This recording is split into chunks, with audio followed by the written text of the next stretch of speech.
뭐 아니면 어쩔 수 그렇게 하겠습니다.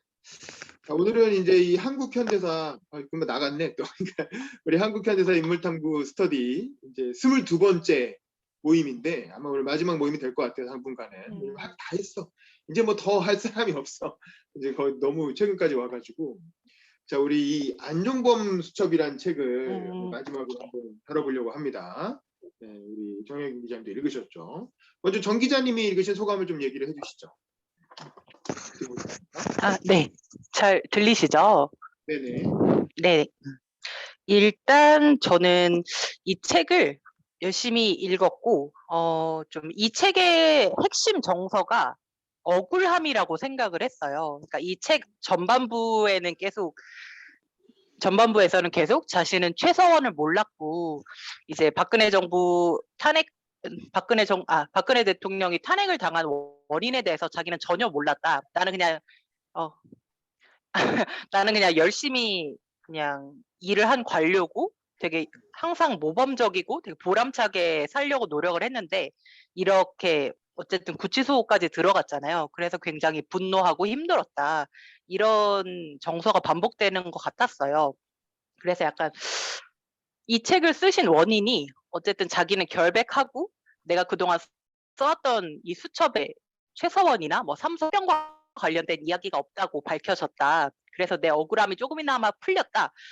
이런 내용이 있더라고요. 그래서 그걸 밝히기 위해서 이 책을 쓴 거라고 저는 생각을 하고요. 어쨌든 되게 열심히 사실 뭐 성균관대학교 나와서 뭐 무슨 뭐 대우경제연구소에서도 일하시고 되게 청와대에서도 일하시고 굉장히 흔히 말하는 이런 출세 가도를 달리신 분인데 어쨌든 좀 자신이 억울하게 감옥에 들어갔다고 생각을 하신 거잖아요. 그래서 자신의 이런 원통함을 알리고 싶어서 이 책을 쓴 게 아닌가라는 생각이 좀 강하게 들었고요. 그래서 이제 129페이지에 가족 탄원서가 이제 있잖아요. 그래서 저는 그 부분을 좀 읽다가 좀 도저히 못 읽겠더라고요. 약간 좀 뭔가 이것까지 굳이 책에 실어야 됐나 약간 이런 생각이 들어서 거기까지만 읽다가 그 뒷부분은 아예 못 읽었고요. 초반만 읽다가. 아무튼 어쨌든 나는 최순실을 모른다고를 강조하기 위해서 이 책을 쓰신 것 같다라는 생각이 들었고요. 그 뒤편에는 그래서 뭐 자기가 뭐 박근혜 대통령이랑 기초연금 제도도 했었고 뭐 경실련 뭐 금융실명제 실시 준비 작업에 뭐 착수도 했었고 김영삼 정부 때 이런 얘기랑 뭐 그렇게 자신의 이런 성과 정책에 대한 성과를 이렇게 설명을 해주셨는데 약간 제 감흥이 있는 그런 내용은 없었고요. 저는 그냥 뭐 되게 열심히 사셨고 어쨌든 자기가 국정을 위해서 다양한 정책을 이런 국민들의 삶을 위해서 좋은 정책을 만들려고 노력을 하셨지만 좀 자기는 억울하다 약간 이런 걸 알리고 싶어서 쓰신 것 같다는 느낌이 많이 들었어요. 네. 아무튼 네 그렇습니다. 여기 지금 읽긴 읽었는데 약간 기억에 남는 내용이 저는 별로 없더라고요. 네. 제 감상은 여기까지로 하겠습니다. 알겠습니다. 최시은 국장은 지금 지하철 타고 이동 중이시라 뭐 얘기를 하긴 어려우실 것 같고요. 얘기는 혹시 나중에 지하철 내리면 그때 이제 한꺼번에 듣는 걸로 하고 일단 제가 그렇죠. 제 소감을 먼저 쭉 말씀을 드릴게요. 그러니까 저는 이 책 되게 재밌게 일단 읽었고 이 박근혜 정부에 대해서 우리가 이제 파악하기가 되게 어려웠잖아요. 사실 우리가 이 스터디를 처음 시작할 때 처음 읽었던 책이 최순실 책이었어요. 최순실이 최소원으로 개명하고 나는 누구인가라는 책으로 사실은 1차 스터디를 했었거든요. 그래서 이제 그때의 관심사는 그 2016년 총선 끝난 직후였고 우리가 역대 대통령급 혹은 대통령 후보급의 어떤 인물들의 어떤 자서전을 통해서 우리의 지난 현대사를 한번 다시 파악을 해보자 뭐 이런 차원으로 시작한 스터디였고 그랬는데 이제 그 원년 멤버 중에는 지금 최시은 씨 하나 지금 들어와 계시고 나머지 멤버들은 다 흩어졌어. 어디 가서 뭐 하는지 아예 카톡방 나가신 분도 있고 그래서 뭐 정치권을 먼저 떠나신 분도 있고 그래서 뭐 모르지만 뭐 하는지 모르겠으나 어쨌든 이게 결국에는 이제 22번에 거의 한 달에 한 번씩 했으니까 벌써 뭐 한 2년 가까이 한 거죠, 이 스터디를. 그래서 어쨌든 많은 인물을 다뤘고, 근데 그 중에서도 가장 파악이 안 됐던 게 박근혜 정부 시절이에요. 박근혜 대통령 기록을 잘 남겨놓지를 않아서. 그래서 최순실 책은 정말 별 내용이 없는 책이었고, 그냥 이렇게 자기가 한 역할은 별거 없다라는 그냥 변명으로 일관한 책이었고, 아마 또 이게 진짜 감옥에서 혼자 순수하게 기억에 의존해서 쓰다 보니까 이 책만 해도 뭐 가족들도 그렇고 여러 명이 붙어서 도와준 거잖아요. 뭐 자료도 찾아주고 뭐 타이핑도 해주고. 그러니까, 그리고 또 원래 책을 쓰시던 학자로서 이제 그 쓴 거라 책이 좀 퀄리티가 있게 나왔는데, 사실 최순실 그 책은 도대체 뭐 그냥 이렇게 책 자체 완성도 너무 떨어지고 도저히 뭐 별로 큰 의미가 없었죠. 그리고 박근혜 대통령 본인이 쓴 자서전, 절망은 나를 움직이고 희망은 나를 뭐 불러, 그것도 봤는데 그것도 역시 2007년 그 대선 후보 경선 나왔을 때까지만 정리된 책이라 뭐 그 이후에 박근혜 정부 때에 대한 내용은 잘 없고, 혹시 또 뭐 자기 미화와 뭐 이런 거에 치중해 있어서 좀 아쉬웠고, 그 다음에 이제 그 그리움은 아무에게나 생기지 않습니다라는 또 이제 팬레터 모음집까지, 최근에 나온 팬레터 모음집까지 봤음에도 불구하고 역시 거기에도 뭐 이렇다 할 뭐 별 내용이 없었고, 뭐 김종인 씨 책에 박근혜 관련 부분이 있긴 했죠. 근데 이제 그것도 약간 그 여러 가지 다른 것 중에 일부만 살짝 있는 거여서, 도대체 박근혜 정부는 뭘 하려고 했던 걸까? 우리 역사에서 박근혜 정부라는 건 뭐였나? 그냥 역사의 암흑기인가?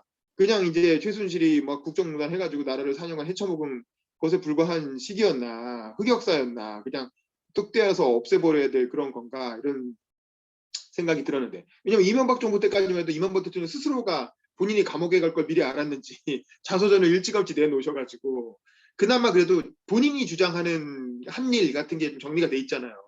물론 평가는 해볼 수 있지만. 근데 이제 박근혜 정부는 그런 자서전도 없는 상황이라 나중에 박근혜 대통령이 또 내실 수도 있지만 아직까지는 파악이 되기 어려웠는데, 그나마 이 책이 나와서 아, 박근혜 정부가 뭘 하려고 했구나, 박근혜 정부 시기 동안 어떤 일이 있었구나라는 정도의 어떤 정책 사적 함의가 있는 것 같아요. 저는 뭐 그 재판 과정에서 변명으로 한 얘기는 뭐 그렇게 크게 뭐 큰 감흥은 없고, 다만 이제 그건 이해는 돼요. 이분이 진짜 최순실을 몰랐다라는 걸 되게 절실하게 호소를 하고 있고, 실제로 재판 과정에서 그 인정이 된 거거든요. 이 말 자체는 이게 뭐 피의자의 변명일 수도 있지만 어쨌든 재판 결과 무죄가 나왔으니까 그 부분에 한해서는, 그럼에도 불구하고 4년을 살았지만. 그래서 이제 그걸 보면 뭐 최순실의 존재는 실제로 잘 몰랐던 것 같고, 다만 이제 박근혜 대통령이 시킨 일을 열심히 했던 거죠. 뭐 재단을 설립해라, 무슨 뭐 아랍에 가는데 뭐 누구를 연계해줘가지고 뭘 해라, 뭐 그 재단 설립은 누구누구랑 의논해라, 뭐 이런 것들을 박근혜 대통령이 시킨 거라 열심히 했는데 알고 보니까 최순실이 시킨 거였다는 거죠. 최순실이 다 안을 짜놓고 박근혜를 통해서 자기한테 시킨 거였던 거죠. 근데 이제 자기는 그런 것도 모르고 열심히 그냥 이렇게 대통령이 시키는 일이니까 뭐 대통령이 다 알아서 했겠거니 하고 열심히 했는데, 알고 보니 그 뒤에 최순실이 다 있었다라는 걸 재판 과정에서 자기도 알게 됐다. 뭐 이런 얘기인 거고. 그다음에 이제 도입부에 최순실의 존재를 어쨌든 그때는 이미 야당이 막 들고 일어나서 계속 문제 제기하던 시점이니까 그냥 빨리 인정하고 털고 가자라고 본인은 그렇게 대통령을 설득했는데, 처음에 대통령이 설득이 안 됐다는 거죠. 그리고 자기가 구속되고 나서야 사과를 했는데, 그때는 이미 타이밍이 너무 늦었고, 또 사과도 좀 더 이렇게 진솔하게 세게 했어야 되는데 너무 이렇게 방어적으로 해서 잘 안 됐다 이렇게 얘기하는데, 제가 보기에는 사실 그 두 번째 그 최순실의 존재를 인정한 사과, 그거는 저는 오히려 그 타이밍이나 그 내용상 실수였다라고 생각을 해요. 잘 더 끌거나 아니면 좀 더 다른 방식으로 사과를 했어야 되는데, 태블릿 PC 보도가 나오자마자 다음날 아침에 바로 이렇게 나와서 굉장히 어떤 이렇게 당황한 듯한 표정으로 사과를 하면서 오히려 그걸 인정해 준 게, 그냥 그 모든 의혹을 다 인정해 버린 셈이 돼 버리는 바람에 거기서 사실 국민들이 피가 거꾸로 솟으면서 이제 탄핵 촛불로 확 몰려가게 된 거거든요. 근데 이제 오히려 저는 그런 대응이 사실은 박근혜 정부 입장에서는 좋지는 않았다고 생각을 하는데, 뭐 어찌 됐건 어쨌든 이제 안종범 씨는 더 진작에 솔직하게 인정하고 사과를 구했어야 된다 뭐라고 얘기를 하는데, 뭐 그렇게 해서 해결할 수 있는 문제였나 싶어요. 사실은 그 선거 과정에서부터 이미 사실은 그 밝혔어야 되는 부분인데, 이 책에 보면 그 얘기 나와요. 저기 2007년 박근혜 정부를 도움해서 그 이명박이 경선에서 이겼을 때 BBK라든가 4대강 사업 같은 거 도저히 동의가 안 돼서 4대강만 포기하면 내가 돕겠다는 얘기를 했다는 거 아닙니까? 근데 사실은 4대강이 문제가 아니에요. 그때도 이미 최순실이 얘기가 나왔거든요. BBK가 나왔던 거랑 똑같이 최순실도 그때 얘기가 나왔어요. 그럼 그때 그걸 자기들도 그걸 털었어야지. 자기들도 안 털고 있다가 결국에는 탄핵 나. 근데 그 얘기는 또 안 하시더라고.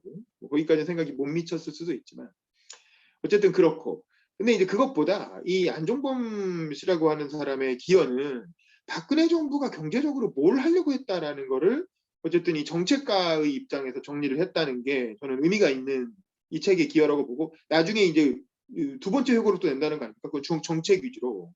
그래서 그거는 우리 국회 신성장학 스터디에서도 한번 커리로 써볼 만한 책이 아닐까 싶고 사실은 그 안종범 씨가 원래 성균관대 학창 시절에 운동권이었다는 거 아니에요. 그래서 그 80년 5월 5.18 때가 한 3, 4학년 때 돼가지고 그때 굉장히 큰 충격을 받았고 친구는 감옥까지 가는데 그 친구 나중에 변호사 됐더만. 근데 자기는 그러지 않고 이제 그 부끄러움 때문에 어쨌든 공부를 하더라도 나라를 위해서 도움이 되는 공부를 해야 되겠다라고 생각을 해서 뭐 유학 갔고 뭐 블라블라 뭐 그렇게 된 거죠. 성균관대 뭐 교수도 여러 군데 12 거쳐서 어떻게 돼가지고 성균관대 교수까지 되고 또 뭐 대우경제연구소 들어가서 이한구 씨랑도 인연을 맺게 되고 그리고 또 KDI에서는 유승민하고 또 인연을 맺어서 유승민을 이제 이회창 총재한테 추천해서 이회창 총재가 여의도 연구소장이 되게 만들었고 이회창 총재를 2번이나 도와서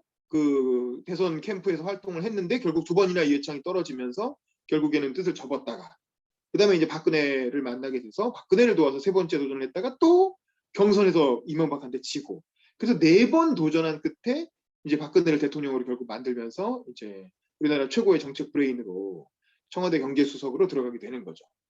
그래서 사실은 박근혜 정부는 아마 정책실장이 없지 않았나? 정책실장이라는 자리가 따로 없었던 것 같은데. 그래서 박근혜 정부 경제수석이면 사실상 청와대 정책실장급이었다고. 그러니까 문재인 정부의 장하성이나 김상조 같은 역할을 이 사람이 한 거죠.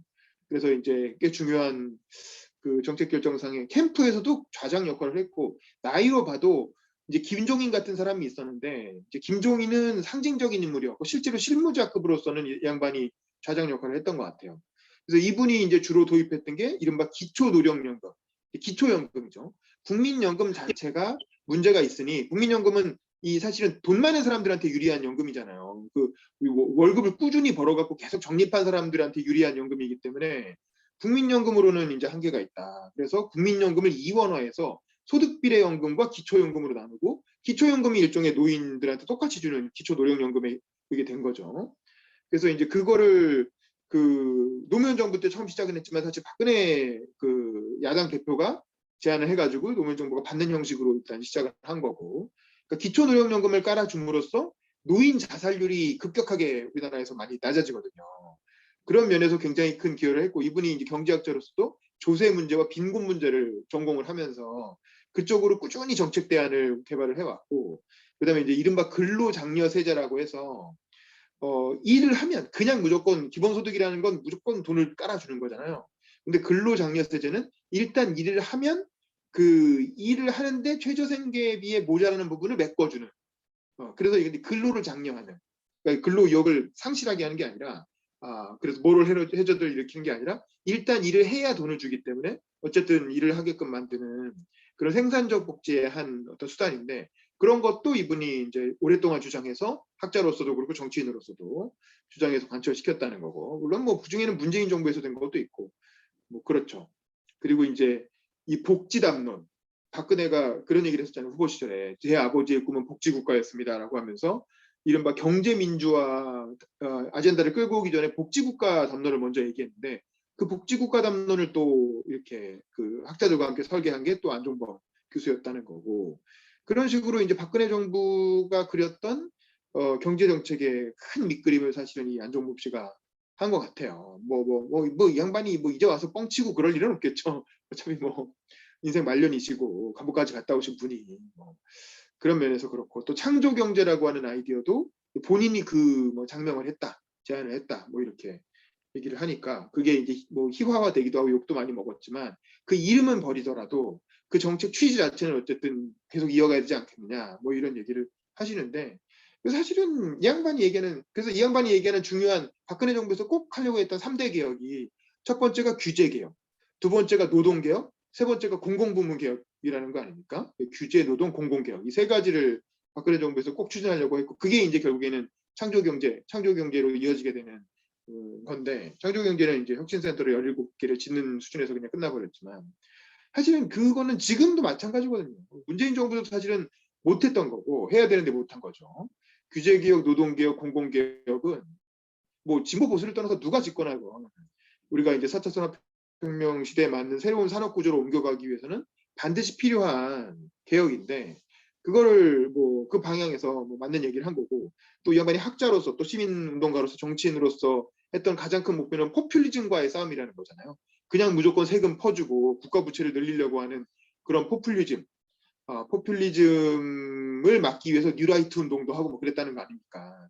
물론 그게 이제 이념간 진영 대립을 더 격화시킨 측면도 있지만 어쨌든 그 너무 이렇게 정치인들이 빠지기 쉬운 그 국가 부채 팡팡 늘려갖고 당장 이렇게 국민들한테 돈 쏴주고 그걸로 인기 끌고 그런 유혹에 빠지기 쉬운데 뭐 박근혜 대통령이라든가 이제 자기들은 그런 걸 막기 위해서 노력을 해왔다. 정책적으로 여러 가지 노력을 했다.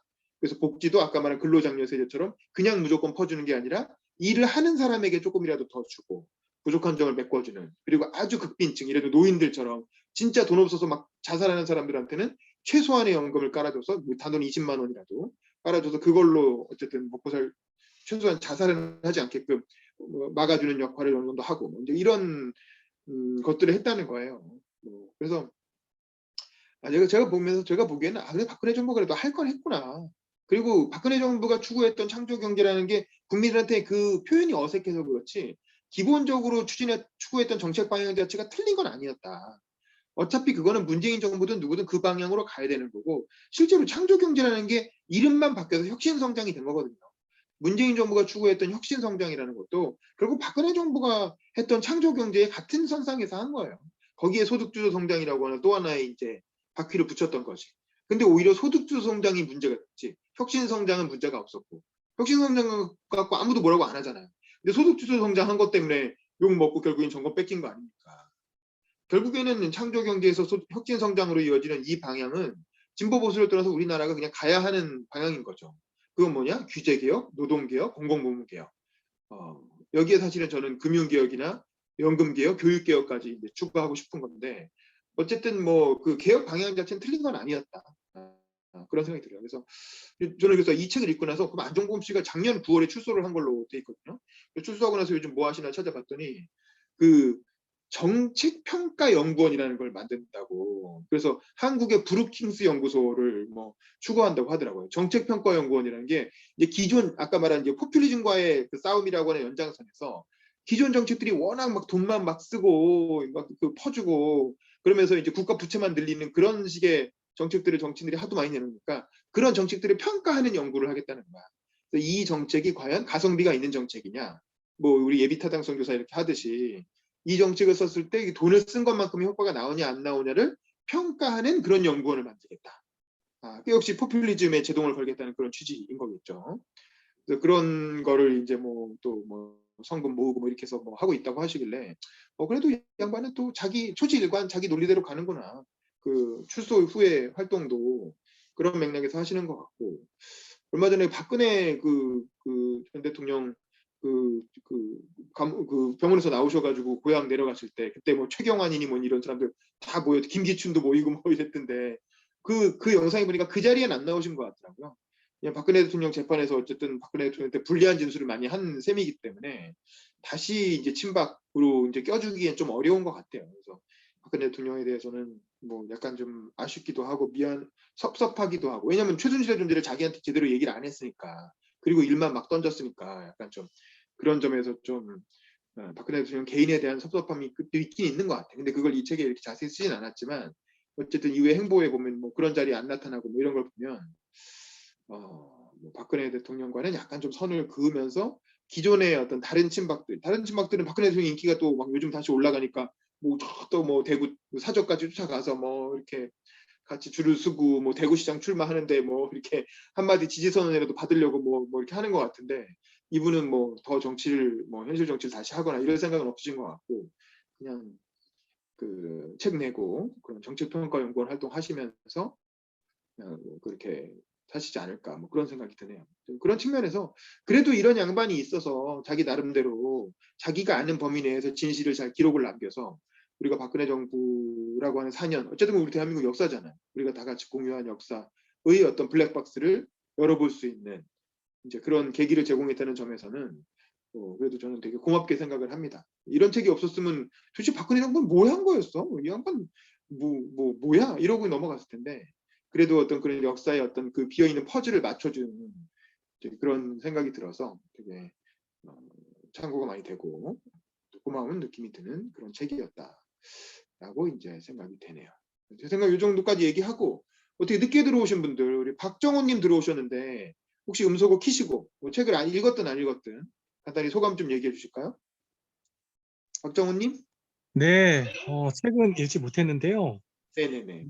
저는 좀 궁금한 점이 제가 좀 늦게 들어서 못 들은 것 같은데 그 최순실의 그 관계랑 그거에 대해서 그런 뒷이야기가 거기 책에 나온다고 하는데 혹시 그런 내용은 없는지 궁금합니다. 네, 앞부분에 있어요. 늦게 들어오셔서 못 들었는데 최순실의 존재를 이 안종범 씨는 몰랐다는 거야. 초지일관 얘기하는 게 몰랐고 그 수첩에도 최순실의 이름이 한 번도 안 나온다는 거예요, 실제로. 그리고 박근혜 대통령한테 지시를 받았는데 뭐 재단을 만들어라든가 뭐 누가 뭐 중동에 수출하는 걸 도와줘라든가 그런 지시를 받아서 이행을 하긴 했는데 그게 최순실이 박근혜한테 이렇게 하세요라고 뭐 지시든 뭐든 얘기를 했고 그걸 박근혜가 자기한테 전달한 거라는 걸 나중에 알았다는 거예요. 재판 과정을 통해서. 그래서 본인은 그 최순실이 그렇게 재단 설립도 그렇고 열심히 자기가 했는데 이건 나라를 위해 필요하다고 생각해서 동의해서 한 거였지 이게 최순실이 시킨 건 줄은 꿈에도 몰랐고 나중에 재판 과정에서 사실은 그 재단이 최순실이 다 그림을 짜고 뭐 이사장 할 사람, 이사할 사람 다 정해놓고 한 거라는 걸 나중에 재판 과정을 통해서 알았다는 거. 그게 이제 초지일관 주장하는 거고요. 그다음에 이제 최순실의 존재가 나중에 이슈가 되고 나서는 그때는 이제 빨리 인정해라. 박근혜 대통령이 그렇게 조언을 했다는 거예요. 빨리 인정하고 빨리 진솔하게 사과를 해라. 더 세게 사과해라라고 강력하게 요구했는데 박근혜 대통령이 마지막까지 그건 거부했다는 거지.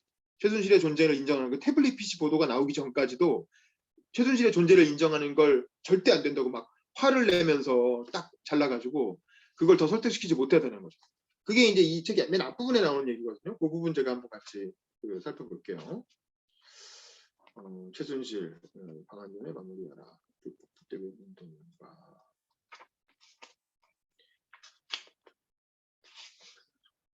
이 보면 성동격서 미디어 최순실의 깜짝 등장하면서 TV조선에서 뭐 이렇게 기사가 나오고 뭐 블라블라 이렇게 됐잖아요. 그래서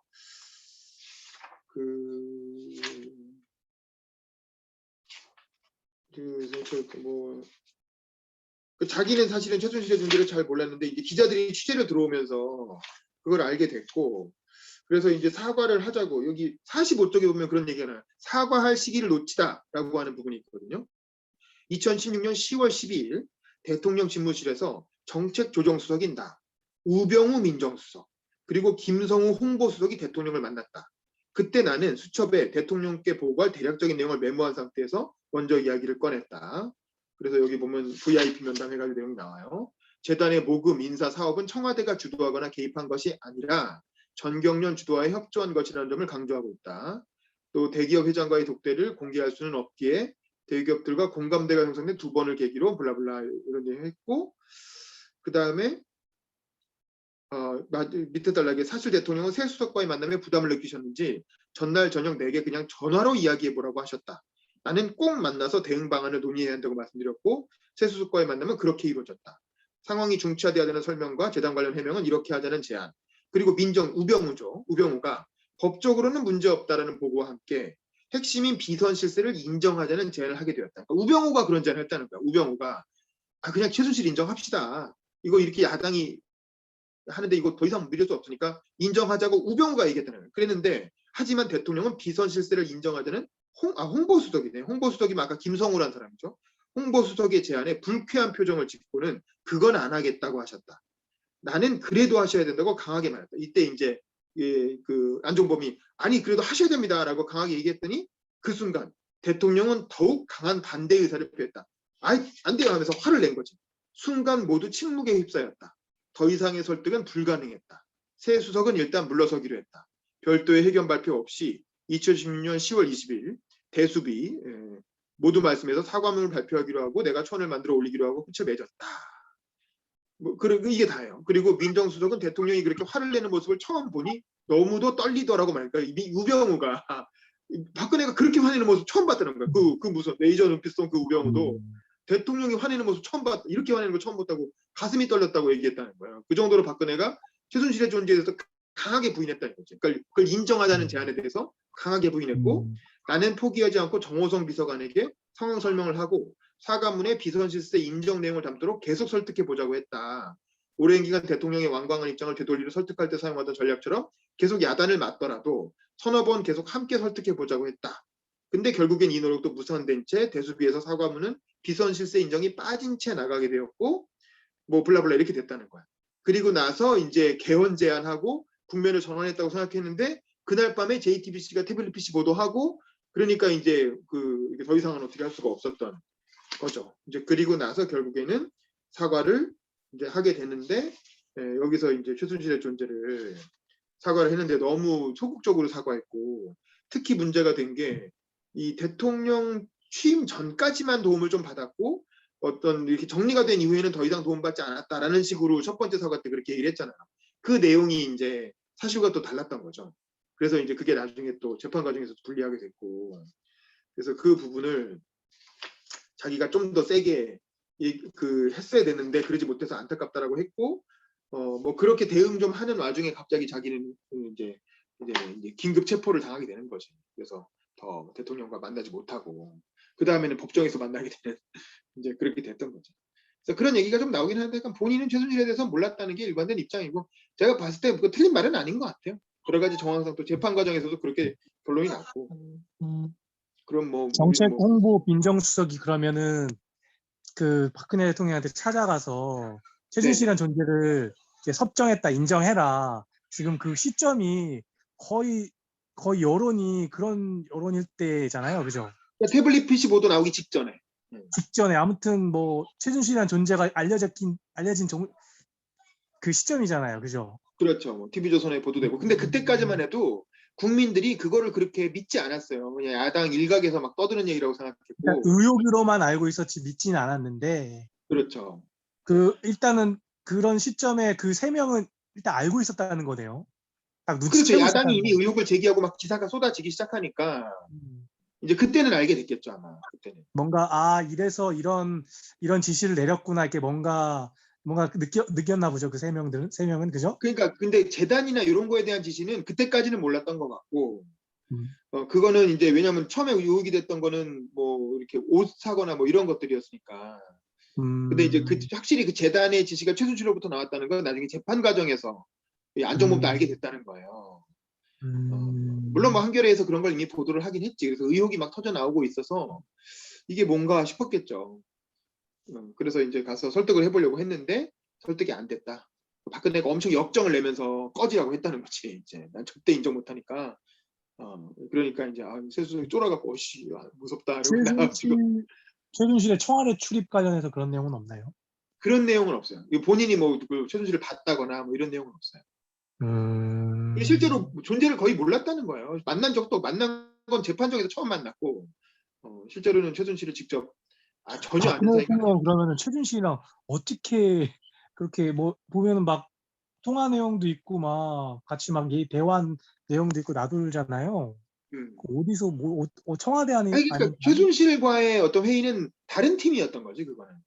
우리가 정치인이 여러 가지 팀이 있잖아요. 그러니까 안종범과 만나는 건 공식적인 정책 라인으로서 만난 거고 최순실은 그야말로 비선이었으니까 비선으로서 뒤에서 도왔던 거지. 주로 정무적인 도움 그리고 개인사적인 도움을 이제 줬던 게 아닌가라는. 알겠습니다. 근데 뭐 안종범의 말을 일방적인 주장이니까 100% 믿을 수는 없지만 뭐 재판까지 거친 상황이니까 뭐 되게 맞다고 봐야 되겠죠. 그런 정도. 자, 근데 우리 이정환 선생님 오랜만에 들어오셨는데 혹시 음소거 키시고 뭐 좀 뭐 의견이나 소감 주실 수 있나요? 이정아 선생님? 네, 여기 저기 어, 책을 읽으신 건 아니죠? 이 안종범 수첩이라는 책. 네. 네네. 안 읽고 들어와서 이제 요즘 사태가 그 박근혜뿐만 아니라 지금 현재 지금 그 문재인 대통령에 대한 그 여사에 대해서 많이 얘기가 나오잖아요. 옷에 관련된 거. 네네네. 김정숙 여사 이렇게. 네. 근데 그분은 또 왜 그렇게 또 좋은 옷을 많이 입으셔가지고. 그러니까요. 그래서 나는 또 이렇게 또 문재인 대통령이 또 구속되는 거 아닌가. 와이프 아유, 왜 때문에 얘기하지? 그런 거 아니에요? 아유, 무슨. 아니, 모르죠. 저도 모르죠. 모르는데. 그래요. 그래서 아유, 걱정이 되고 네네네. 그리고 또 저기 뭐야 장제원 비서실장 네네. 윤석열 그분은 또 학원을 저기 가지고 있더라고요. 부모님이랑 거기에 네네. 대한 학원. 의구심도 많은데 그런 것들은 안 나오고 뉴스예요. 그런 건 뭐 윤석열 정권 끝날 때쯤에 또 이슈가 되겠죠. 원래 이제 그런 거 아, 정권 끝날 때 아픈 지금도 김정숙 여사 정권 끝나가니까 나오는 거 아닙니까? 그런 그러니까요. 거 딱 근데 쥐고 있다가 권력이 네, 빠질 때쯤에 터뜨리잖아요. 음, 그래서 뭐 장기원 그게 비서실장 건도 그때 나중에 나올지 모르지. 그리고 또 궁금한 점은 네네. 그 진짜 용산으로 이전을 해가지고 네네. 앞으로 계속해서 이제 될 거 아니에요, 대통령 그게. 그 거기에 상응되는 그 돈이 그 사람들이 이사 가는 데는 뭐 한 500억 원 들고 또 그다음에 이제 국방부에서 또 이사 가고 하면 1조가 걸린다는데 뭐 그렇다고 과연 이 하대요. 돈을 예, 그 돈을 과연 거기에다 써야 될까? 아니면 청와대 옆에다 하나 건물 하나 세워가지고 방 갈라서 쓸 수 있는 건데 왜 이렇게들 돈 가지고 지금 형편이 경제도 어려운데 이런 데다 돈을 그러니까. 쓸까 이런 생각이 들어요 저는. 아니 그러니까 말입니다. 도대체 왜 안 해? 저는 너무 그것 아깝잖아요. 때문에 이미 청와대에 엄청 좋은 예 시설을 다 만들어 놨는데 거기서 그러니까 거기 하루밤도 반 못 하겠다는 게 잘라서 도대체. 예 반 잘라서 또 이러다가 촛불 일어날 것 같기도 하고 참 진짜 나라가 그러니까 이제 어떻게 무속 될지 얘기가 나오는 거잖아요. 풍수가 안 좋다. 그러니까요. 청와대에서 하룻밤이라도 자면 너네 다 죽는다. 뭐 이런 얘기를 누구한테 들었겠지. 그래서 아휴, 이런 것들 어떻게 잘 협의를 해서 됐으면 좋겠다라는 생각이 들어요. 네, 저도 하여간 저는 바람이 용산 사는 사람이라 청와대가 와서 뭐 좋을지 어떨지 모르겠는데 어쨌든 좀 안 걱정이 됩니다. 좋아져요. 용산이 발전이 많이 없었는데 더 안 좋아질 거예요, 아마. 제가 보기에는 아파트 재건축이라든지 이런 게 아마 다 안 이루어질 거예요. 어려워지는 거죠. 네, 용적률 네, 높은 것도 어려워지고. 네. 그래서 오히려 더 이- 발전이 또 없어지겠다. 저도 용산에 살았었거든요, 원효로에. 그러세요? 네, 거기 초등학교, 중학교, 고등학교 제가 수도여고 아, 나왔거든요. 거기서 아. 살았는데 발전이 없는 데가 바로 거기에 용산이. 네, 맞아요, 맞아요. 군부대가 예, 딱 자리하고 있으니까. 예. 그래서 그것 때문에 또 걱정이 되고 진짜 걱정이 많습니다. 그래서 나라가 걱정. 알겠습니다. 그래서 이렇게 열심히 또 해주시고 하는 바람에 이런 일도 있었구나 하고 예, 많이 듣게 되고 배우게 됩니다. 감사합니다. 네, 아유, 감사합니다. 자, 웃고 즐기는 사이 우리 최시윤 국장님 이제 드디어 집에 들어오신 모양이네요.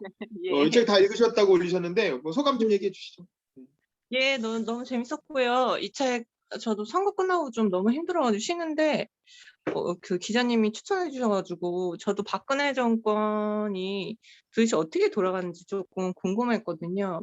왜냐면 박근혜 자서전에는 그런 내용이 없어가지고 근데 여기에 대충 그 청와대 그림이 좀 그려져가지고 좋았고 또 한편으로는 조금 의구심은 있었던 것 같아요. 뭐 일각에서는 뭐 최순실이나 뭐 다른 사람들은 안종범이 최순실을 알고 있었다 뭐 이런 얘기도 좀 있잖아요. 그리고 만약에 안종범이 측근 중에 측근이라면 사실은 알았어야 되는데 몰랐다면은 코어가 아니지 않았나 이런 그렇다면 생각이 측근이 좀 아니었던 거죠, 사실은. 예, 예, 그냥 정책통이었구나. 그러니까 만약 이 말이 사실이라면 좀 그런 생각이 들고, 그리고 저도 뭐 김도현 캠프에서 선거 치르면서 대충 어떤 캠프의 구성과 이런 것들이 한번 경험을 해보니까 뭐 구멍가게 같은 거지만 대충 청와대가 이렇게 돌아가는구나 하면서 약간 그림이 그려지고, 이분은 그냥 정책통이고 그냥 유능하게 쓰였다 이런 느낌이고, 저도 윤범기 기자님 말씀처럼 정책 내용이 사실 되게 좋았어요. 정책 내용이 좋고, 또 어떻게 보면 이 검찰 개혁 필요한 부분을 음. 자기가 검찰한테 억울하게 당한 얘기를 잔뜩 중간에 써놨죠. 중간에 한 3분의 1 정도의 부분은 심지어 나중에 교도 행정에 대한 이제 그 교도관들의 문제 있잖아요. 그것까지 한 챕터를 쓸 정도로 또 너무 검찰한테 엄청 예, 당했다. 중간에 끊겼어요. 다시 한번 얘기해 주세요. 예, 중간에 연결이 끊겨갖고. 예, 경제 정책도 되게 좋았고요. 그리고 뭐라고 해야 되나? 근데 이 사람은 왜 이렇게 억울한 일을 겪었을까? 이거에 대해서 약간 고민 지점이 있었어요. 왜냐면 되게 선량하게 살았잖아요. 선량하게 살고, 그 대한민국의 어떤 주어진 모범생의 어떤 가도로, 엘리트 가도로 계속 달렸는데, 그리고 사실 재단 만들려고 이렇게 지시 같은 것 내려왔을 때도 사실은 그냥 지시로는 봤을 때는 별거 아닌 거잖아요. 그게 디테일하게 들어갔을 때 약간 권리 나눔의 부분이 있었는데, 이런 거 생각을 해보니까 이 사람은 조금 어떤 역사적 맥락을 잘 읽지 못한 게 아닌가, 좀 제 느낌으로는. 왜냐하면 어떤 역사에서 어떤 박근혜 정부의 어떤 문제점 같은 게 있잖아요. 되게 권위적으로 소통하고 약간 그 군사정권 때처럼 국민을 대하는, 아무리 정책이 좋고 그래도 뭐 소통 과정이나 이런 것들이 그렇게 되면은 그리고 그런 집단의 한가운데 있으면 자기가 의도하지 않아도 이런 법을 어기는 흐름으로 가는 거예요. 그래서 이 사람 안종범의 가장 큰 실수는 역사적 맥락을 읽지 못한 거고, 그리고 이런 정책들도 아무리 좋아도 좀 시혜적이고 뭐 엘리트가 다 짜서 해줄게 이런 관점이면 사실은 좀 성과를 보기 어렵다. 그 대중의 반발을 불러오기가 쉽다. 좀 그런 과제가 있었던 거고, 저는 사실 좀 최순실을 잘 몰랐다고 하는 부분이, 저는 약간의 의심이 있고, 그 부분은 이 사람이 다 되게 주류적인 사람이잖아요.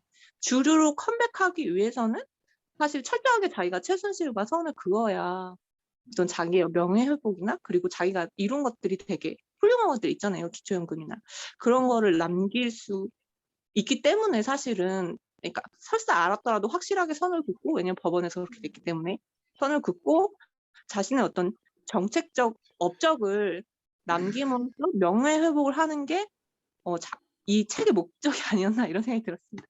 그렇죠. 이상입니다. 예. 사실 이거는 최순실의 말을 통해 교차 검증을 해봐야 되는 건데, 최순실이 그런 글을 쓰진 않다. 최순실은 나는 누구인가 우리가 봤지만, 최순실도 변명으로 일관하고 자기는 별로 한 게 없다는 식으로 얘기를 하잖아요. 그럼 말은 서로 맞는 거거든. 최순실은 실제로 별로 한 게 없고, 그러니까 안종범은 최순실을 몰랐고, 양쪽 말이 맞춰보면 맞는 거거든요. 그러니까 뭐 기록상으로는 맞아. 최순실은 뭐 이런 건데, 근데 모르지 뭐. 최순실이 감옥에 있으면서 또 나중에 제2의 세고록을 다시 써가지고 안종범이 한 말 막 저 원래 다 알았고 같이 회의도 했던 사이다 뭐 이러면은 이제 거짓말한 게 되는 거고. 근데 이제 지금까지 나온 기록으로는 뭐 이렇게 자기 별거 한 게 없다는 식으로 얘기하니까, 그렇다면 말은 맞는 거죠. 어쨌든 뭐 좀 두고 봐야 될 것 같아요. 역사의 평가는 좀 더 길게 두고 봐야 될 텐데, 어쨌든 이렇게 1차 사료를 남겨준 거는 되게 고맙죠. 이런 사람이 나는 예를 들면 최규하처럼 나는 모든 걸 무덤으로 갖고 갈 거야 이러고 이질하라고 아무 말도 안 하면 엄청 얼마나 국민들이 답답합니까. 근데 그래도 자기가 아는 범위 내에서 이렇게 어쨌든 수첩을 열심히 쓰셔가지고 일단 재판에 물증을 남겨주시고, 그걸 또 이렇게 책으로까지 국민들이 볼 수 있게 펴줘가지고 국민들한테 어쨌든 공공재를 1차 사료라고 하는 공공재를 제공한 거거든요.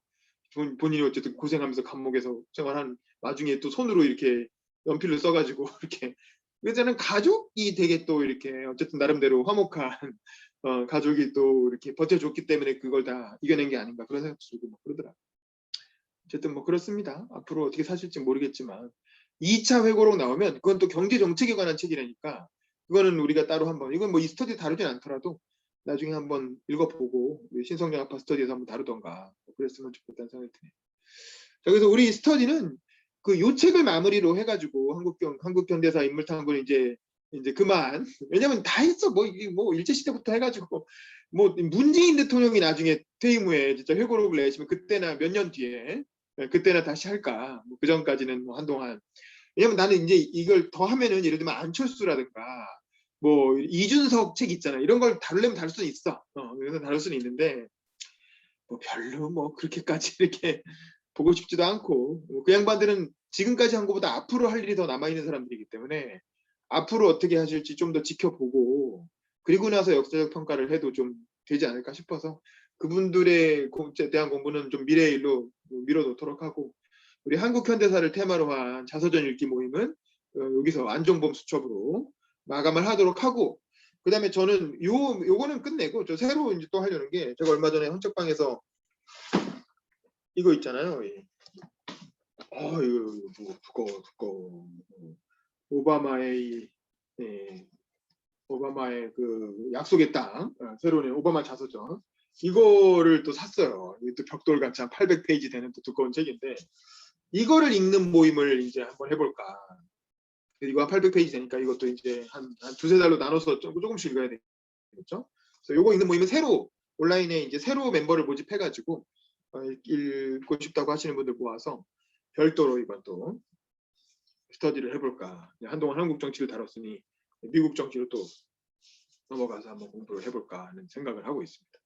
자, 어쨌든 그동안 이 스터디 따라오시느라 고생 많이 하셨고 특히 우리 1회 때부터 같이 하신 최시은 국장님 중간에 많이 이렇게 떠나 계셨지만 그래도 마지막에 다시 돌아오셔서 이렇게 유종의 미를 함께 나눌 수 있어서 고마웠고 우리 막판에 합류하신 정혜경 기자 좀 일찍부터 같이 했으면 좋았을 텐데 어쨌든 뭐 그래도 그 마지막에 열심히 출석해 주셔서 덕분에 모임을 잘 마무리할 수 있었고 우리 박정훈 씨도 책은 거의 안 읽으셨지만 그래도 시간 내서 모임 열심히 나와 주셔가지고 모임에 안에 기여를 하신 것 같습니다. 우리 이정화 선생님도 마지막에 또 몇 번 들어와 주셔서 감사했습니다. 자, 오늘 모임은 여기서 마무리할 텐데 우리 사진 한번 찍고 마칠게요. 가능하신 분은 비디오 잠깐 켜주시고 사진 좀 찍겠습니다. 화면 봐주세요. 책 있으면 책 좀 꺼내 주시고요. 자, 하나, 둘, 셋. 됐나? 네, 된 것 같습니다. 자, 그러면 수고하셨고 안녕히 주무시고 수고하셨습니다. 또 다음 모임 때 뵙겠습니다. 빠이빠이.